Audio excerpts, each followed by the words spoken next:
اللہ کا شکر ہے، اس کا بہت احسان ہے کہ آپ بالکل صحت مند ہیں۔ ذیابطیس کے مریض اس بیماری کی مشکلات اور خطرات سے اچھی طرح واقف ہیں۔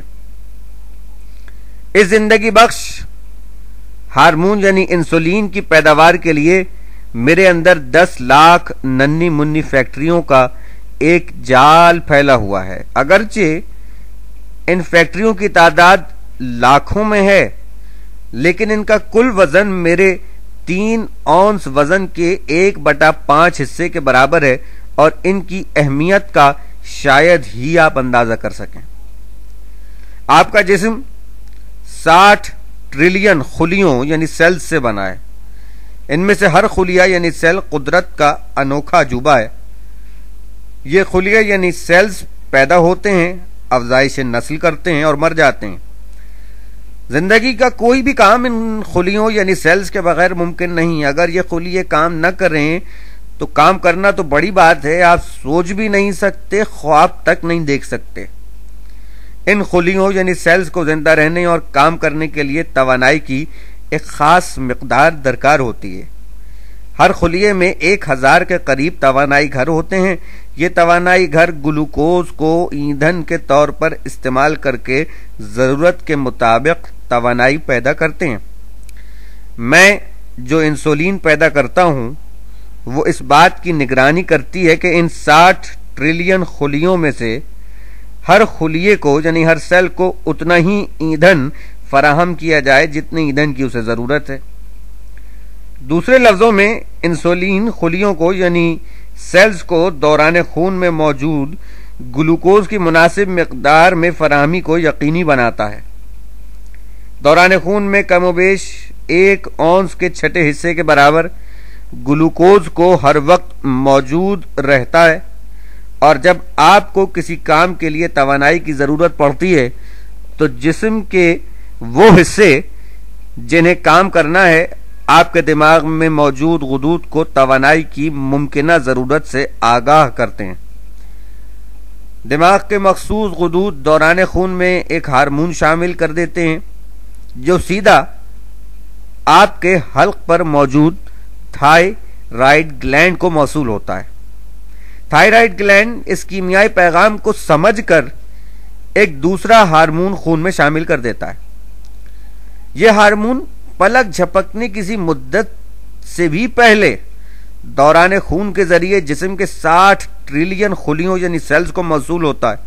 ہر خلیہ یعنی سیل فوراً ہی اپنے 1000 توانائی گھروں کو آن کر دیتا ہے اور خون میں موجود گلوکوز کو حاصل کر کے اسے ایندھن کے طور پر استعمال کرنے لگتا ہے، اور آپ کو مطلوبہ توانائی حاصل ہو جاتی ہے۔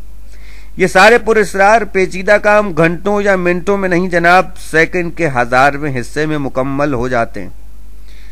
انسولین نامی ہارمون خلیوں یعنی سیلز کو ایندھن کے جلانے میں مدد فراہم کرتا ہے۔ اگر میری انسولین بنانے والی لاکھوں فیکٹریاں کسی وجہ سے اچانک کام کرنا بند کر دیں تو آپ کے جسم کے کھربوں خلیے یعنی سیلز توانائی حاصل کرنے کے لیے متبادل ایندھن استعمال کرنے لگتے ہیں۔ ایسے میں وہ جسم میں موجود چکنائی کو جلاتے ہیں۔ توانائی حاصل کرنے کے لیے یہ خلیے پٹھوں میں موجود پروٹین یعنی لحمیات کو ایندھن کے طور پر استعمال کرنے لگتے ہیں تاکہ جسم کو توانائی حاصل ہوتی رہے۔ اس کا نتیجہ ظاہر ہے، مریض کو ہر وقت شدید بھوک لگی رہے گی اور وہ مستقل پیاس محسوس کرتا رہے گا۔ مستقل کھاتے رہنے کے باوجود مریض کا جسم دبلا ہوتا چلا جائے گا اور اس کے جسم کے خلیے خون میں گلوکوز ہونے کے باوجود اسے ایندھن کے طور پر استعمال نہیں کر سکیں گے۔ جسم کا ڈرینیج سسٹم آخر کار اس غیر استعمال شدہ گلوکوز کو پیشاب کے ذریعے بار بار خارج کرتا رہے گا۔ ایسے مریض کو دن بھر میں تقریباً 6 لیٹر کے قریب پیشاب آتا ہے۔ اسی کو ذیابطیس یعنی ڈائبٹیز کی بیماری کہا جاتا ہے، اور جس سے میں یعنی آپ کا لبلبا آپ کو محفوظ رکھتا ہوں۔ آپ کا جگر خون میں موجود اضافی گلوکوز کو گلائکوجن کی شکل میں اسٹور کر لیتا ہے، اور جب آپ کھانوں کے درمیان اور جب کھانوں کے درمیان خون میں گلوکوز کی مقدار کم ہونے لگتی ہے تو جگر گلائکوجن کو دوبارہ گلوکوز میں تبدیل کر کے اسے دوران خون میں شامل کر دیتا ہے۔ جگر کا یہ کارنامہ بھی دراصل انسولین ہی کی وجہ سے انجام پاتا ہے۔ انسولین دوران خون کے ذریعے جگر میں جا کر اسے یہ کارنامہ انجام دینے کی صلاحیت عطا کرتی ہے۔ جب آپ میٹھی چیزیں بہت زیادہ استعمال کرتے ہیں تو مجھ میں کام کرنے والی لاکھوں فیکٹریوں پر کام کا دباؤ بڑھ جاتا ہے۔ ایسے میں انہیں مستقل انسولین پیدا کرتے رہنا ہوتا ہے تاکہ دوران خون میں آنے والی گلوکوز کو تیزی کے ساتھ جلایا جاتا رہے یا اسے جگر میں اسٹور کیا جائے۔ اس کے برعکس جب دوران خون میں گلوکوز کی مقدار کم ہو جاتی ہے تو میری لاکھوں فیکٹریاں ایک خودکار نظام کے تحت خود بخود کام کرنا بند کر دیتی ہیں۔ اس کے نتیجے میں یہ ایندھن اسٹور ہونے لگتا ہے۔ مجھ سے وابستہ سب سے بڑی بیماری اگرچہ ذیابطیس ہے، لیکن حقیقتاً کئی اور مشکلات بھی میری وجہ سے پیدا ہوتی ہیں۔ میں آپ کے پیٹ کے اندر گہرائی میں ایک پرہجوم مقام پر رہتا ہوں، اس لیے آپریشن کی صورت میں سرجن کو مجھ تک پہنچنے میں خاصی مشکل پیش آتی ہے۔ مجھ تک پہنچنے میں اکثر میرے قریبی اعضاء پر خراش آ جاتی ہے اور اس طرح کئی اور پیچیدگیاں پیدا ہو جاتی ہیں۔ بہرحال میری جو بھی تکالیف ہوں، پیٹ کا درد اس کی علامت ہے۔ یہ درد پیٹ سے کمر کی طرف جاتا ہوا محسوس ہوتا ہے۔ مسئلہ یہ ہے کہ دل کے دورے، السر، پتے کی خرابی اور آنتوں میں رکاوٹ میں بھی کم و بیش اسی طرح کا درد محسوس ہوتا ہے۔ میری خرابی کی دوسری علامات دستوں کی بیماری، وزن کا کم ہونا، بہت زیادہ تھکاوٹ اور یرقان ہیں۔ میری ایک عام خرابی لبلبے کی سوزش ہے۔ اس کی وجوہات میں گلے کا پھولنا، ممس، دوران آپریشن میرے قریبی اعضاء پر خراش آ جانا، خون کی نالیوں میں خرابی اور سب سے بڑھ کر شراب نوشی شامل ہے۔ اس بیماری کا ایک عام سبب وہ مشترکہ پائپ لائن بھی ہو سکتی ہے جس کے ذریعے میں، آپ کا جگر اور آپ کا پتا مختلف رطوبتیں چھوٹی آنت کو فراہم کرتے ہیں۔ جگر سے چھوٹی آنت میں جانے والا صفرا بائل اکثر میری حساس نالیوں میں واپس آ جاتا ہے۔ یہ میری نالیوں میں زخم ڈال دیتا ہے یا انہیں مکمل طور پر تباہ کر دیتا ہے۔